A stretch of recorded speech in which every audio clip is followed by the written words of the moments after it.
again, guys. Brian here at 3TR, and I'm here to bring you my last Superman animated film review, and this time I'll be reviewing All Star Superman. Now, this particular animated film is based off the All Star Superman comic book storyline, which unfortunately I have not had a chance to read.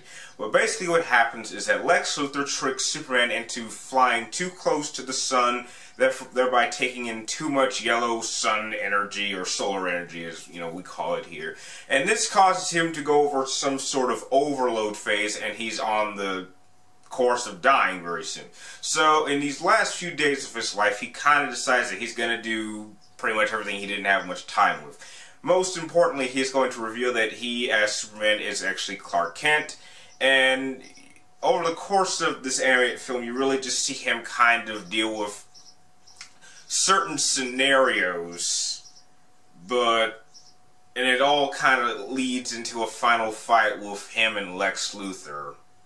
Now, I have to be honest, going into this, I feel like I probably should have read the comic book before I saw this, because in a whole, I know this is kind of unfortunate, but I really didn't like this all that much. I think I had the same problem with this that I did with Superman Doomsday. However, I didn't like that even more simply because I had actually read the storyline and I knew what they had changed. This one, I feel like if I had actually read the comic book first, I could have understood what they had taken out. Now, over the course of this animated film, Superman is kind of going through just multiple scenarios that have really nothing to do with each other, and from what I've heard from other people who have seen this, these are kind of like trials or final tests that he has to achieve before he dies.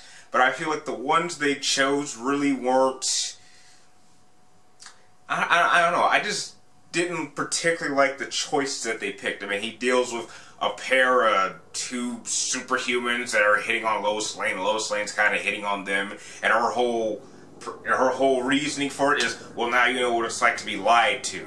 And there's another one that deals with him going as Clark Kent to interview Lex Luthor and all certain parasites attacking, and then there's another one where two Kryptonians come to Earth while he's not there, and they sort of take over the whole planet, and they're like, you should have done what we are doing now, and because you're greater than they are. And it's just weird. Now, I'm sure that many people actually did really enjoy this, but I just felt that they didn't take enough time to explain each story. And this is probably a common flaw, simply because these animated films cannot be more than, I'd say, maybe an hour or 10 minutes long. So there's some really serious restrictions, and in my opinion, there are certain storylines that you just cannot tell accurately or really as well in the comic books with such a limited amount of time. I would have been fine if they had done something like they did in Dark Knight Returns, if having this split into two parts. If you have to do that in order to really tell the story